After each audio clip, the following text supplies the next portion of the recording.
এই গাড়িটি হচ্ছে ফোর্ড টরাস। গাড়িতে কীভাবে গিয়ার শিফট করবেন, গিয়ার শিফট করে গাড়িটি কীভাবে চালাবেন, এই বিষয় নিয়ে আজকে আমার সাথে ডিটেলস শেয়ার করব। সো আপনারা দেখতেছেন মোটরস ফ্যান বয় এবং আমি আছি আপনার সাথে আর ছাদি। So let's get start. So আপনি এই গাড়িতে কীভাবে গিয়ার শিফট করবেন, গিয়ার শিফট করে গাড়ি কীভাবে চালাবেন, এখানে গিয়ার শিফটিংয়ের প্যাটার্ন দেওয়া আছে। এটা হচ্ছে পিটা হচ্ছে পার্কিং, আরটা হচ্ছে রিভার্স ব্যাক গিয়ার, এনটা হচ্ছে নিউট্রাল, ডিটা হচ্ছে অটো ড্রাইভ, এসটা হচ্ছে স্পোর্ট মোড এবং এটা হচ্ছে গিয়ার লিভার। এখানে আপনারা আর দুটো অপশন দেখতে পাচ্ছেন, একটা হচ্ছে প্লাস আর একটা হচ্ছে মাইনাস। এই প্লাস এবং মাইনাসের সাহায্যে আপনি চাইলে এই গাড়িতে ম্যানুয়াল ওয়ে গিয়ার শিফট করতে পারবেন। এবং এই গিয়ার লিভারের সামনে আরেকটা বাটন রয়েছে, এটা আপনারা দেখতে পাচ্ছেন। সো আপনি যখন গিয়ার শিফট করবেন এই বাটনটা চেপে ধরে গিয়ার লিভার মুভ করবেন। এবং এটা হচ্ছে গাড়িটির রিমোট। এই গাড়িতে কোনো চাবি নেই, এখানে পুশ বাটন রয়েছে। এই বাটনের সাহায্যে আপনি গাড়িটি স্টার্ট করবেন, স্টার্ট অন করবেন এবং স্টার্ট অফ করবেন। সো আপনি যখন বাটনটা একবার ক্লিক করবেন, এখন মাল্টিপ্লেয়ারের পাওয়ার চলে আসছে। আপনি চাইলে গান শুনতে পারবেন অথবা মোবাইলে চার্জ করতে পারবেন। এরপরে বাটনটি যখন আরেকবার ক্লিক করবেন, এখন ড্যাশবোর্ডে পাওয়ার চলে আসছে। এরপর বাটনটা যখন আরেকবার ক্লিক করবেন, সব পাওয়ার অফ হয়ে যাবে। এবং আপনারা এখানে একটি লক্ষ্য করুন, এখানে তিনটা প্যাডেল রয়েছে। এটা হচ্ছে স্কুটার প্যাডেল, এটা হচ্ছে ব্রেক প্যাডেল এবং এটা হচ্ছে ফুট পার্কিং ব্রেক। এবং আপনি যখন গাড়িটা স্টার্ট করবেন, প্রথমে ব্রেকে পা দিবেন। এরপর আপনি যখন পুশ বাটনের চাপ দিবেন, গাড়িটা স্টার্ট হয়ে যাবে। এই যে গাড়িটা স্টার্ট হয়ে গেছে, আপনারা দেখতে পাচ্ছেন এই মুহূর্তে গাড়িটা স্টার্টে রয়েছে। এখন আমি গাড়িটা একটু পিছনে নিব, সেজন্য গিয়ার লিভারটি আরে শিফট করব। এখানে যে সামনে যে বাটনটি রয়েছে এটা চেপে ধরে আমি গিয়ার লিভারটা আরে শিফট করলাম। এখানে ক্যামেরা অন হয়ে গেছে, আপনারা মিটারও দেখতে পাচ্ছেন, এখানে পাটা শো করতেছে। এরপর আমি যখন ব্রেক থেকে পাটা সরে ফেলবো, গাড়িটা একটু একটু পিছিয়ে যাচ্ছে।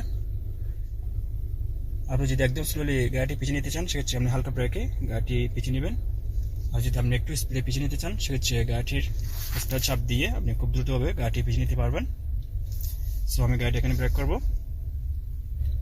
এরপর গাড়িটা আমি সামনের দিকে চালাবো, সেজন্য গিয়ার লিভারটি ডিতে শিফট করব। এখন এন নিউট্রালে, এরপর ডি। আমি যদি গাড়ি একদম স্লোলি চালাতে চাই সামনের দিকে, সেজন্য আমি হালকা ব্রেকে গাড়ি চালাবো। আর আমি যখন স্পিডে চালাতে চাইবেন, সে হচ্ছে স্টার চাপ দিয়ে গাড়িটা আপনি খুব দ্রুতভাবে চালাতে পারবেন। সো আপনি যখন অটোমেটিক গিয়ারের গাড়িগুলো চালাবেন, সবসময় গিয়ার লিভারটা ডিতে রেখে চালাবেন। এই মুহূর্তে আমি গাড়িটি ডিতে রেখে চালাচ্ছি। এবং এখানে যে এসটা রয়েছে স্পোর্ট মোড, স্পোর্ট মোডটা আপনি তখন ইউজ করবেন যখন আপনার গাড়ির ইনস্ট্যান্টলি পিক আপ প্রয়োজন হবে। মনে করেন আপনি 30 বা 40 স্পিডে গাড়ি চালাচ্ছেন, আপনার গাড়ির সামনে কোনো একটি গাড়ি আছে, আপনি চাচ্ছেন ওই গাড়িটি খুব দ্রুতভাবে ওভারটেক করতে, সেজন্য আপনি চাইলে ডি থেকে এসে শিফট করতে পারবেন। যেভাবে এই মুহূর্তে গাড়িটির গিয়ার এসে শিফট হয়ে গেছে। এখন আমি যখন স্ক্রাচে চাপ দিচ্ছি, গাড়িটি খুব দ্রুতভাবে রান হচ্ছে।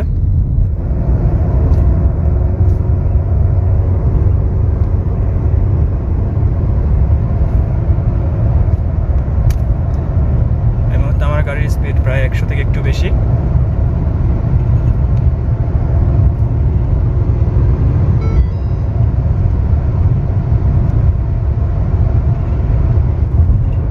সামনে ইউটার্ন করবো, সেজন্য আমি গাড়িটি ব্রেক করলাম।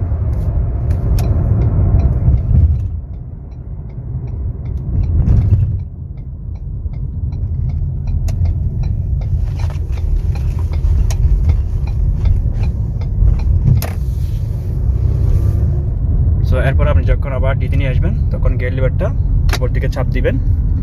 এর মধ্যে ডিতে চলে আসছে। এখন আমি গাড়িটি এখানে পার্কিং করব, সেজন্য গাড়িটা আমি এখানে ব্রেক করব। এরপর গিয়ার লিভারটা পিতে শিফট করব এবং এখানে ফুট পারমিটটা ইউজ করব।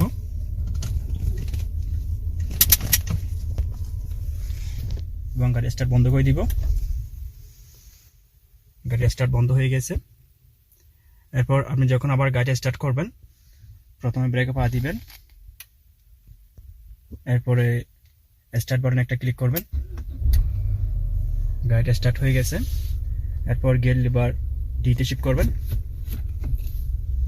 এরপর এখানে ফুট পার্কিং ব্রেকটা আনলক করবেন।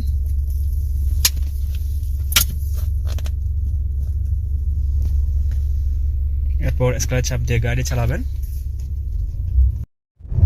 সো আপনি যখন অটোমেটিক গিয়ারে গাড়িগুলো চালাবেন সবসময় গিয়ার লিভার ডিতে রেখে চালাবেন। আপনি যখন গিয়ার লিভার ডিতে রেখে চালাবেন তখন আপনার গাড়ির সর্বোচ্চ স্পিডটা আপনি খুব সহজে তুলতে পারবেন। এই মুহূর্তে আপনারা দেখতে পাচ্ছেন আমার গাড়ির গিয়ার লিভার ডিতে রয়েছে। সো এখন আমার গাড়ির স্পিড প্রায় 80। আমি গাড়ির স্পিড একটু বাড়াবো। আমি স্ক্র্যাচ চাপ দিয়ে গাড়ির স্পিড বাড়াচ্ছি।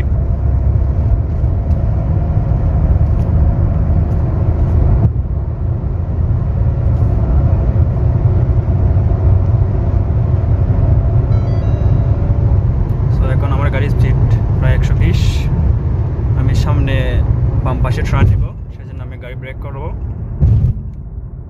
গাড়ি ব্রেক করে গাড়ির স্পিড কমালাম।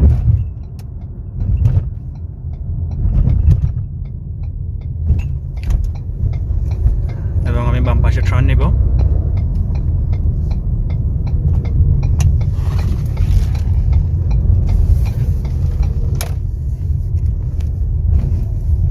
সো আপনি এভাবে খুব সহজে গাড়িটি চালাতে পারবেন।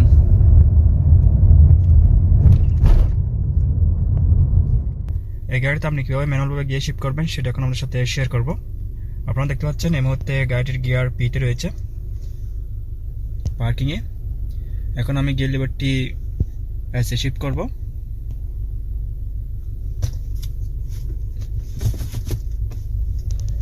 আপনারা এখানে মিটারও দেখতে পাচ্ছেন এস। এরপর এখানে যে ছোট দুটি বাটন রয়েছে আমি এখানে মাইনাসে ক্লিক করব। আপনারা এখানে একটা জিনিস লক্ষ্য করুন, এখানে 1 শো করতেছে, তার মানে এই মুহূর্তে গাড়িটি ফার্স্ট গিয়ারে শিফট হয়ে গেছে। এরপর আমি স্ক্র্যাচ চাপ দিয়ে গাড়ি চালাবো।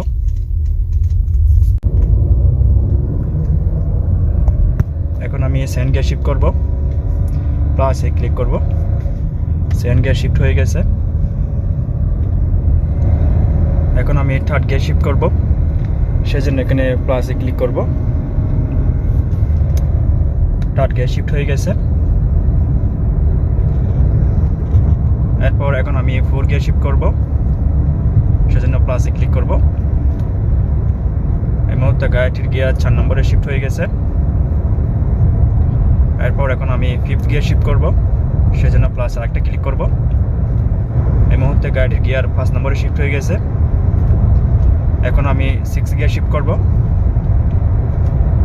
আপনারা দেখতে পাচ্ছেন এই মুহূর্তে গাড়িটির গিয়ার 6 গিয়ার শিফট হয়ে গেছে।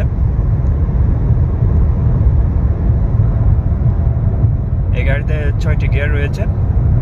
এখন যদি আমি প্লাসে ক্লিক করি তাহলে আর কোনো গিয়ার আপ হবে না। আমি প্লাস একটা ক্লিক করলাম, আপনারা দেখতে পাচ্ছেন এখানে 6টা একটু ব্লিঙ্ক করছে, আপ শিফট হচ্ছে না আর। সো এখন আমি গিয়ারগুলো ডাউন শিফট করব, সেজন্য আমি মাইনাস একটা ক্লিক করব। এই মুহূর্তে 5th গিয়ার চলে আসছে। আমি মাইনাসে একটা ক্লিক করব, 4th গিয়ার, আর একটা মাইনাসে ক্লিক করব, 3rd গিয়ার, একটা ক্লিক করব, 2nd গিয়ার, এবং মাইনাসে আরেকটা ক্লিক করব, 1st গিয়ার। এখন আমি অটো ড্রাইভে নিয়ে আসবো, সেজন্য গিয়ার লিভারটি ডিতে শিফট করব। আপনারা দেখতে পাচ্ছেন এখন গাড়ির গিয়ার অটো ড্রাইভে চলে আসছে। সো আপনি যখন অটোমেটিক গিয়ারে গাড়ি চালাবেন সবসময় গিয়ার লিভারটা ডিতে রেখে চালাবেন। এখানে ডোরের পাশে আমরা দুটো অপশন দেখতে পাচ্ছেন, এটা হচ্ছে ডোর আনলক এবং লক, আর এটা হচ্ছে লুকিং গ্লাস অ্যাডজাস্টের। এগুলো আপনারা জানেন, এগুলো হচ্ছে গ্লাসগুলো উপর নিচে করার। আর এখানে রয়েছে এসি টেম্পারেচার, আর এটা হচ্ছে স্পিকারের নেক্সট। এবং এখানে যে অপশনগুলো রয়েছে এগুলো হচ্ছে এসির, এগুলো হচ্ছে এসির অপশন, আর এটা হচ্ছে এসির ফ্যানের। এটা ক্লিক করলে এসির ফ্যান অফ হয়ে যাবে, আর একটা ক্লিক করলে এসি অন হবে। আর এটা আপনি এভাবে ঘোরালে এসি ফ্যান বাড়বে, এভাবে ঘোরালে এসি ফ্যান কমবে। এবং এখানে যে অপশনগুলো রয়েছে এগুলো হচ্ছে টাচ, আপনি এখানে টাচ করলে অফ হয়ে যাবে। এটা হচ্ছে এসির কম্প্রেসার, আর একটা টাচ করলে অন হয়ে যাবে। সো আপনি এইভাবে এই গাড়িতে এসি ইউজ করতে পারবেন। এখানে সবগুলো টাচ সেন্সার রয়েছে, টাচের সাহায্যে কাজ করতে পারবেন।